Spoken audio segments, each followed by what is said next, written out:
Welcome to Murder with the Missus. I'm Darren. And I'm Amy. And today we're going to tell you the story of Crystal Rogers. Now here's another one that's making some headlines recently, but we didn't want to wait until the trial's over to put it out there. The wheels of the justice system turn really slow, and it could be a few years before there's a full conclusion.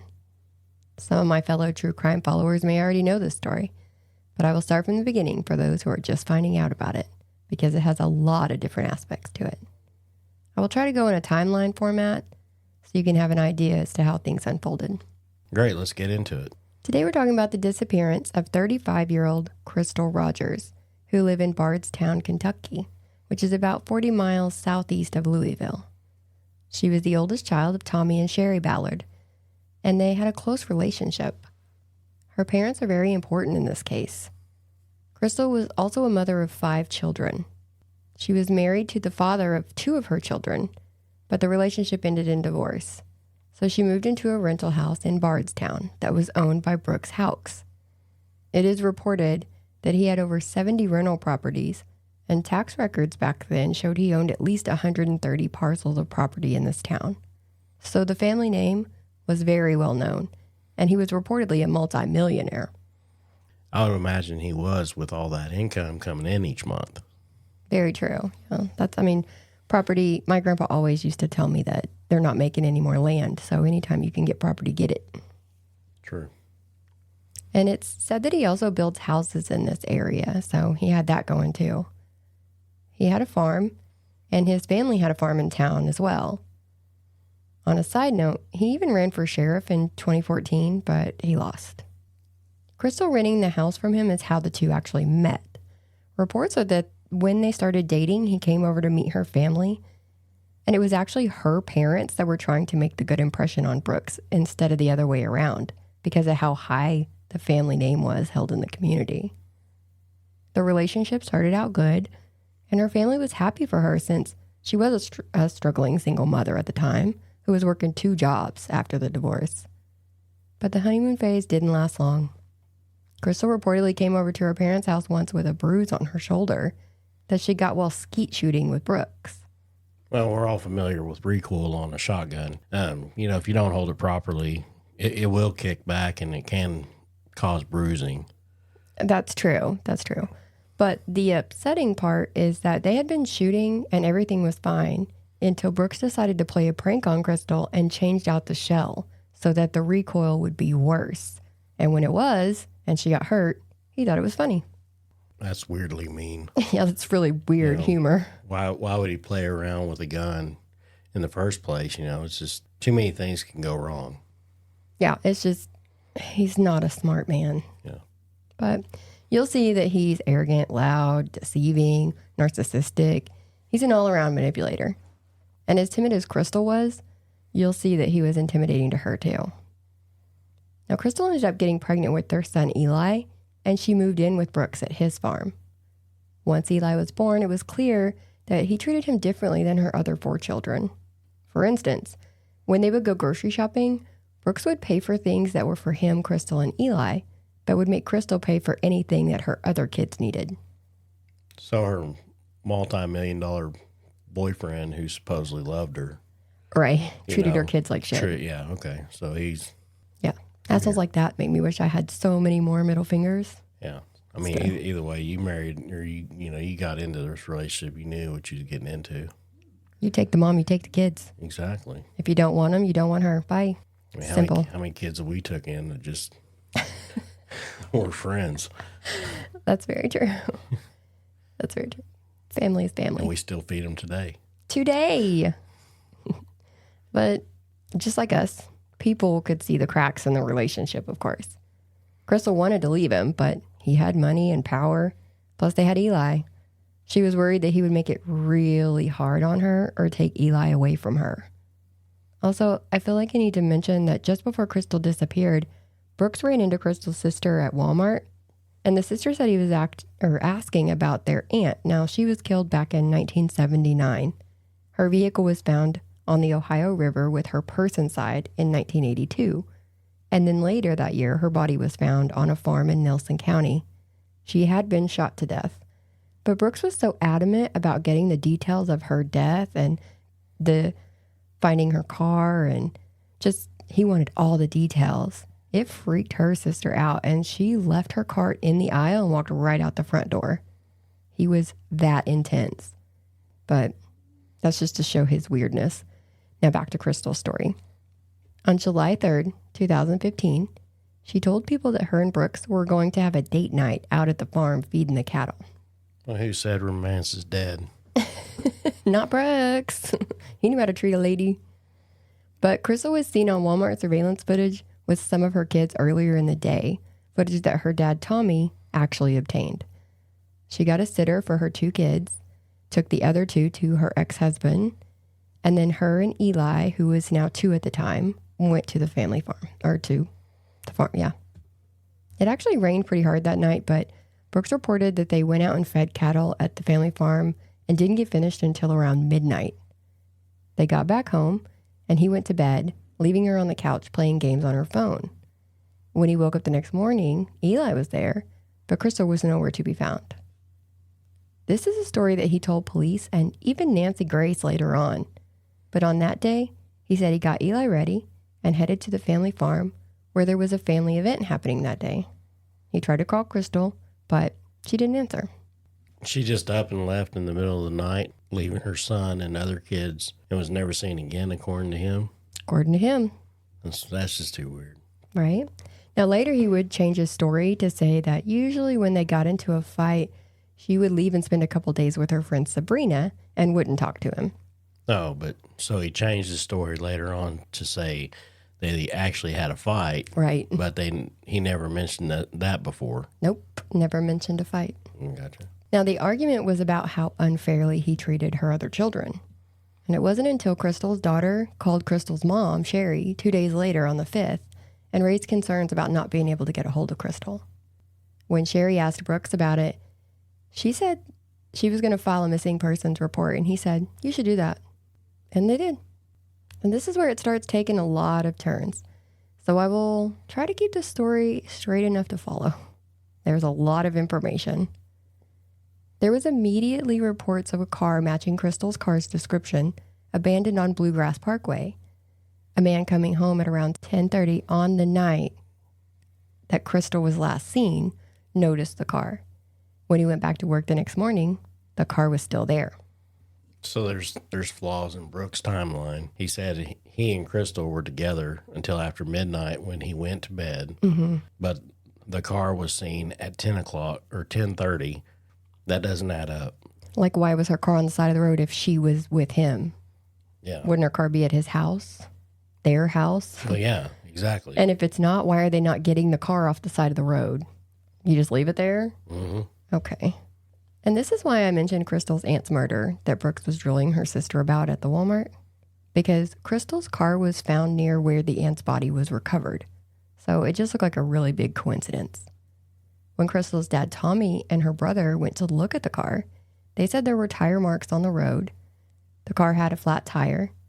Her seat was not in her weird normal driving position that she always drove in.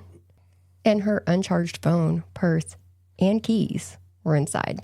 Her family said that she had a flat before and drove until the rim was damaged because she didn't want to stop until on the side of the road. She wanted to stop somewhere safe. Right. So she wouldn't have left her car there, Just because of a flat. just because of a flat. And also there was a couple reports that I read on this one where the tire wasn't quite flat. It was like minimal damage. Yeah. So she could have still drove it. And she would have. Yeah. That's what they're saying. She definitely would have. Yeah. So it doesn't add up. And they're saying that I said she had a weird driving position because the way they describe her driving her car was the seat all the way up, but the back almost all the way down. So almost in a laying down position. That's how she drove this car. But when they got in there, it was like in more of a normal position. So like, that's not how she does it. Because Well, they said it was like slid all the way back. somebody very tall. Like somebody taller than her slid it back, and so it wasn't her position. Basically, they said that she slid hers all the way forward All the way and up. then leaned the seat back. Mm-hmm. But yeah, so for it to be scooted back and up in the upright position, that means somebody else drove the car. It's a red flag. Yeah. For sure. And she wouldn't have left her purse, keys, and phone in the car either if she had pulled it over intentionally and left it there. So when the police looked at the car, they actually took 10 pieces of evidence from the car, including one fingerprint, but then they immediately released the car to the family. So here we go again. The family was already seeing all the red flags. They put the car in storage to try to preserve it so that any evidence that was missed could be taken later, because even they were like, this isn't thorough enough, this isn't right. And the cops were like, we're good, go ahead and take it, as we see a lot. But chain of evidence would have already been broken at this point. The family did put up a $25,000 reward for information, and they went to work. And this is yet another case where that we've done that where the parents have pushed Yes. all day, every day, just to get answers. I mean, Right. You got to look at the dad, Tommy. Yeah. He has done more investigating on this case. He went out and actually got all their surveillance and basically mapped out a timeline. He did. I remember reading the reports or seeing the reports on that stuff that where he was basically mapping everything out, the whole route. Yeah. I mean, that's impressive for somebody It is. that doesn't normally do this type of stuff. I mean, we'll get into some of the stuff that he did, but we couldn't even tell you all the stuff that he did. He wasn't even seen in public without a crystal shirt on. Yeah. To raise, and they are bright orange. Like he's wearing. Yeah, they said, what is it, Prayers for Crystal? Or I may have it listed later. I can't remember exactly the wording, but either I way. think it said Prayers for Crystal. So he was bringing awareness just by his presence, not to mention all the stuff that he was doing. Mm-hmm. And they have had signs out since she went missing, like signs on the side of the road. They have Facebook pages. Like I said, they have shirts that him and other people wore around town. And they wear every time they do an interview, every time they talk to people. They were doing a separate investigation, which was necessary, apparently. Please tell me you got some of the signs that you know what they say. Well, hers were the crystal signs, but there are some other signs we're going to talk about later that, yes, I do know what they say. Because I want to share that because those signs are like... They're great. They're great. They're great. Whoever put them out, kudos to you. I don't blame you. Bravo. It's probably the only time we'll ever use our clap sound button on our sound. Maybe if I can find it. Brooks, however, never helped with searches or anything. He said he didn't feel welcome to. So let me run down a quick timeline for the rest of the year. July 8th, Brooks is interviewed by the sheriff's department. You can watch this online, and it's one to watch. During his interview, he gets a phone call from his brother, Nick. Now, Nick is a police officer there with the Bardstown Police Department. The way they have this conversation seems very staged, almost like he has to say everything so that an audience knows what's going on, like he's on TV or in a play. And Brooks keeps saying things like how he's innocent and hasn't done anything wrong, and that he doesn't believe that she ran off with some other guy. Just things like that. And I'll do exactly what you're telling me to do. Do you want me to get up and leave? And when he hangs up the phone, he says he thinks y'all are going to fuck us. That's what he thinks. And we've got the audio right here, so we want you guys to listen to it and see what you guys think.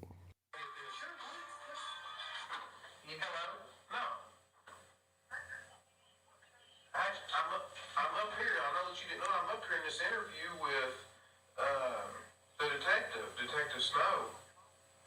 I've been up here a good little while. I'm filling out this statement here and everything. Are you telling me that's what I need to do? I'm not. I know that. The way that I look at it is, I'm innocent. I ain't done nothing wrong. Well, I know you told me innocent people got jammed up, but if you're telling me to leave, I'll get up and leave. If you want me to, I know I'm going through a lot, but I'm trying to get this guy to help me. I don't think she's ran off with some other guy. I don't believe that. You can't make me think that. No.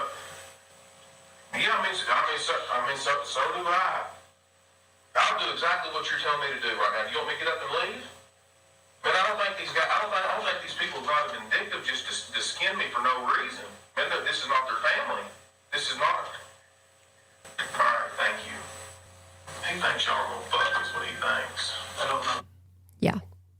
Yeah, so I mean that right there, I mean, just the way it sounds and everything, it sounds like it's just staged. Yeah. I mean, it was like, hey, you call me at this time, and Yeah. it's just like a blind date. Oh. Oh, we got an avalanche. Oh my God. Oh, the safety call to get me out of the date call. Yeah. That's exactly what it is. That's exactly. I mean, that's all it was. Anyway, his brother, who is a cop himself, is saying that the cops are going to screw you, somehow screw you over, basically. Yeah, that's how it played out. And that's the whole thing. His brother, was it Nick? Yeah, Nick. So his brother Nick was working for Bardstown Police Department, and the investigator, which is Jon Snow, and he's basically told everybody that Jon Snow is a crooked investigator. Yeah, he talks heavy shit on Jon Snow. And this is just what we've kind of uncovered whenever we've kind of looking this stuff up and everything. And I mean, it's all speculation and everything. So I mean, but I thought it was kind of interesting facts and stuff. Mm-hmm. So yeah, and he does get up and leave, and that was suspicious to the cops too. So they looked into Nick a little bit after this and found surveillance showing the two brothers heading out towards the farm later that day that Brooks was interviewed. Yeah, it was like minutes. Yeah, it was like within 30 minutes. Very quickly after. Yeah. They're both seen going out there, both seen coming back hours later. On July 15th, Nick had to be ordered by the police chief to be interviewed. He would not come in and do it. He denied going to the farm with Brooks after Brooks was interviewed on the 8th. But the cops know better. They've seen the surveillance. You can't fake that. So on July 20th, the FBI tells Nick to take a polygraph, which he declines. But he does take one a few days later on the 24th. And he failed miserably. He gets really heated when they ask him about it, saying he don't care what their fucking computers say. The polygraph examiner told the police chief that he had grave concerns about this interview. And on September 9th, Nick is suspended without pay. It was found out that he would sleep on the job. There were an instance where a teen was missing and he wouldn't report it. And now there's this weird behavior in Crystal's case. He's officially fired in October. And it sounds like it was all catching up, up with him finally. Yeah, and they were really talking about how, because when they would ask him questions, like, you went out to the farm with Nick or with Brooks that day, and he's like, I don't recall that. I don't remember that. And like, you don't remember going out to the farm? No, I don't remember that. Yeah. Do you remember why? No, I don't remember going out there. And they're like, you're a cop. Like, this is your job. Your job is to remember things. Yeah. And I mean, and you guys don't think that we're here just to bash on cops or anything like that. It sounds like it. Because, I mean, because a lot of our stories, it sounds like we're trying to bash on cops. The whole thing is like, yes, I will say something if it's bad investigation work, if it's bad police work, but if you're actually a police officer that's actually trying to do your damn job, right? You know what? I will praise you and everything. I mean, because that's what we need. We need cops that are actually willing to do the job they signed up for. Yep. So we're not here just to bash on y'all or anything else. It just seems like we get a lot of cases that we're researching where there's at least one that's not doing their job. This is the problem with these cases. That's why they're cases. Because a lot of this time, cops are either involved or they're doing shitty work. And that's the problem with these. This is why they're still outstanding. This is why they can't be solved. So we're just reporting things that we see. If it's shitty police work, it is. And we're going to call it out. And Jon Snow, he's been on this case since day one. He's been pushing it forward. I mean, until the new one took over, and I think they said 2019 or something like that. He was on it for a while. Yeah. Doing his best. But he was on it every day. Yeah, he was doing his job. But don't quote me on the 2019. I'm not really sure about that part, but I know he's been on it for quite a while. Ever since day one, basically, he's been the front runner of this one. Agreed. Now the family believes, well, back then they believed that she was killed in the barn on the farm and that her body was dumped in the lake. Over the years, there were multiple times that cadaver dogs were hitting at the same place at the lake, but searching it never produced anything. They say that the bottom is too bad to be able to see or find anything, so it's really hard to get down there. Now, in 2015, they did gather a grand jury, which everyone who could attend did. But later, when they were able to search the Houck family farm, because it took them a long time to get out there, they found micro recorders in the pocket of a jacket in a closet. It appears several Houck family members had recorded grand jury proceedings, which is a big no-no. Very illegal. It's actually, it's a misdemeanor. But there is a 1-year statute of limitations to prosecute that crime, and by the time they found the recorders, it was too late. In August of 2016, a white Buick was said to have been seen near where Crystal's car was found on the same night. When asking for people to contact the police with any information on that, they were directed to the Houck brothers' 82-year-old grandmother. She had a white Buick. When asked about it, she said that she had sold it to a dealer. Now, she did take them to this dealer, and they still had the car, so they were able to search it. Under the seat, there was a GPS unit, so they were able to take that. And there was fluid stains that they took samples of as well. They have not released the results of either of these at this time. But when Grandma was asked the details, like who had the car that night and things like that, she pled the fifth, which is her right, but it just adds to the suspicion. In 2017, Brooke started dating another woman named Crystal, and she was actually arrested in July of that year for stealing those roadside signs for Crystal Rogers' disappearance. She was arrested but released 30 minutes later. But once this happened, this is what Darren was talking about earlier. Once this happened, more signs started appearing, but they weren't from Crystal's family. They were being placed by other members of the community. And they said things like, Nick failed a polygraph. Brooks Houck is the only suspect in the disappearance of Crystal Rogers. And ride the wave. It's worked out so far, which was something that Brooks had said in an interview before. But then at the bottom of that, they put, we're praying for sharks. July 18th of 2018, Brooks was arrested for 8 counts of felony theft because he stole roofing shingles from Lowe's. He was later acquitted of that, though.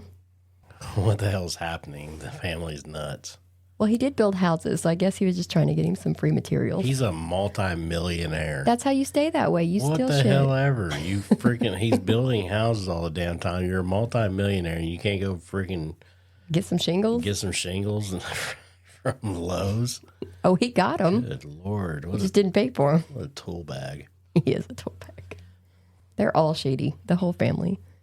And we're going to talk about Crystal's dad, Tommy, now. We talked about him a little bit, but this one ended a little different. On November 19th of 2019, Tommy took Crystal's 10-year-old son out on a hunting trip on the Ballard's land, which is actually adjacent to the Houck family land. They always went hunting on opening week of rifle season, so it's a known fact. There were a couple of other family members that were there, but they had already split off to go to their separate hunting spots. Crystal's son said that he pulled his gun up to look through the scope to get a better look at something when he heard a gunshot. But it wasn't from Tommy's gun. Tommy had actually been shot in the chest by someone from across the farm. Crystal's son called 911 with Tommy's phone while Tommy was trying to tell him something, but he couldn't speak. By the time police arrived, Tommy had died. Police noticed that through the trees from where the shot came from, there were some trees that had the limbs cut, so it looked like someone intentionally cut them to have a clearer line of sight. You know, and that's so sad. You know, he was the main one leading the charge in this search, you know, for Crystal. Yeah. He actually posted on Facebook for, you know, about 10 days before he died, saying that he was about to go across the state line to another place to investigate something in Crystal's case. They speculated that maybe the killer saw this and knew he was onto something and, you know, had to try to stop him or whatever. Yeah. It was very coincidental. Or not try to stop him. They did stop him. They did. Yeah.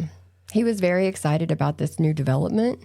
So they knew that, I mean, that's why he posted it. He was super excited. He felt it was a really good lead. And then all of a sudden this happened. But once he passed away, they found all of his like notebooks and just so much information from his investigation. Yeah. Now, on July 23rd, 2020, human remains were found near the Houck family farm, so it raised hope in this search for Crystal. But they were able to determine that they were not Crystal's. I don't see any reports as to who the remains actually belonged to. But let's get to the turning point. On August 6th of 2020, the FBI became the lead investigators on the case, and they raided Brooks and Nick's house, collecting evidence. But they went to investigating quietly, keeping things close, and they still do that for the most part. So they can only release so much stuff to the public, and they're trying to keep as much as they can to themselves, which is very smart in an investigation. So they're going about it the right way. When Crystal disappeared, Brooks had 3 houses being built in a neighborhood that was roughly 2 miles from his own house. And in 2021, the FBI went out and used ground-penetrating radar and other things to investigate. And on the 3rd day that they were there, they started tearing up one of the driveways. They have not revealed what, if anything, was found. So that's another thing that they're keeping quiet. Fast forward to September 8th of 2023, where suddenly 32-year-old Joseph Lawson was arrested and charged with conspiracy to commit murder and tampering with evidence.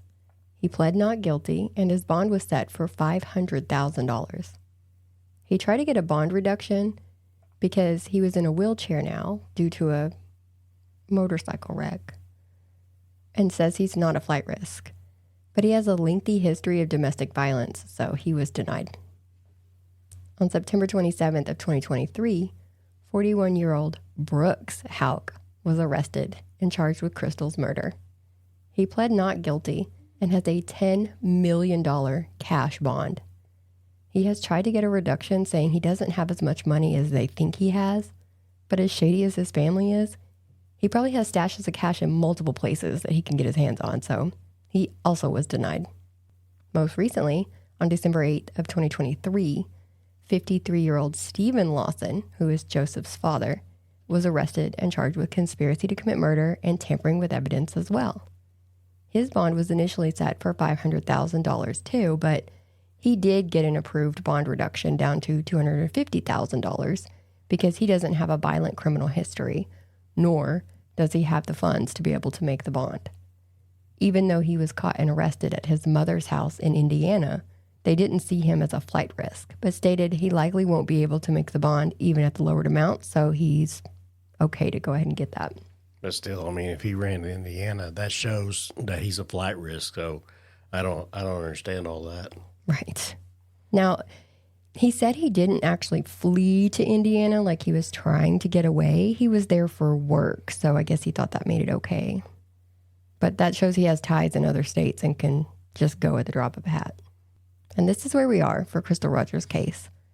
But there are some other murders that came to the forefront because of Crystal's case. On May 25th, 2013, Nick's partner on the police force, 33-year-old Jason Ellis, was on his way home after his shift when he stopped to move tree branches out of the road, and he was shot multiple times with a 12-gauge shotgun and died. There is a $50,000 reward for information leading to the arrest and conviction of the killer in his case. Also on April 21st, 2014, 48-year-old schoolteacher Kathy Netherland and her 16-year-old daughter Samantha Netherland were murdered in their home. Samantha had been stabbed with her throat cut, and Kathy had been stabbed and shot. Both had also been beaten. They have little to go on, except that a between 2006 and 2013 black Chevy Impala is believed to be involved. There's also a $50,000 reward for information in this case as well. They have nothing to link these cases together, but all these cases unsolved in a span of 3 years is suspicious. It is. And they were saying, because Jason Ellis was Nick's ex-partner, they're saying that maybe his death was as a result of covering up something, or he had uncovered something that Nick had done, or you never know on that one. And then the teacher and her daughter, some people said it was drug related, but nobody in their lives said that they had any relation to drugs. But you never know. So we just thought we would mention them because, as we said, that's a lot of unsolved murders in one small space in a small amount of time. And the population around this time was about 12,000 people. So it is considered to be kind of a small town, I guess, to some people. Not us, but... No, not at all. So that's where we are with the case. We're awaiting trial, which could be a long time from now, and the family's been reported as saying that they expect up to 3 more arrests in Crystal's case. So it sounds like they still have some stuff to go on. Right now, all 3 men have requested a change of venue due to all the media coverage, and prosecutors are actually trying to try all 3 men together. They will review that request on March 21st of this year. So that tells you that all this is unfolding as we speak. And we will definitely be updating this one when that's done. Yeah, because didn't you, you didn't, I don't know, did you say it or not, but they, the gun, Nick, they went undercover and bought the gun under another name. They did. So Nick actually used a fake name. Yes. And sold a gun, a rifle, to the police unknowingly. It was like an undercover kind of situation. And when they tested that gun, it actually matches 4 out of the 5 criteria to the same gun that killed Tommy Ballard. Exactly. So, I mean... But he has not been arrested yet, so, yeah. Okay. Well, but, I mean, that's something, though. Because, I mean, you know, that Nick's just a freaking idiot. Why would you... You're a cop, okay? You're down... Yeah, you're a cop. You're an ex-cop because you... Still know how it works? Because you're a joke to the uniform. There's that. But yeah, he should have known better. That was just ignorance. There's no getting around that. No, he's just dumb. Yeah, that was ignorant. I hope these killers get brought to justice allegedly.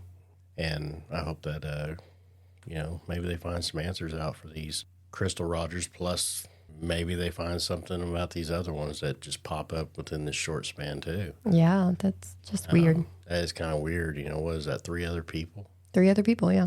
Yeah, and Tommy. So that's 4 other people. Well, we know what happened to Tommy. I know. I mean, we know what we feel like happened and everything, but they got to get that 5th criteria if they can, because without a shell casing, because you always look for striations or whatever on the bullet, and they don't have a bullet. I'm kind of hoping because they're so. What I'm thinking is that, because they're not really releasing a lot on everything on that. Mm-hmm. They're just telling you that they got 4 criteria out of 5. Right. But I'm hoping that maybe they got like the smoking gun or whatever, where they might have found the bullet. Oh, I wish they did. You know what I mean? Because if they found the bullet that passed through him, and then they did ballistics and matched it up that way, you're done. You're done. That's your 5th criteria. It doesn't need a shell casing.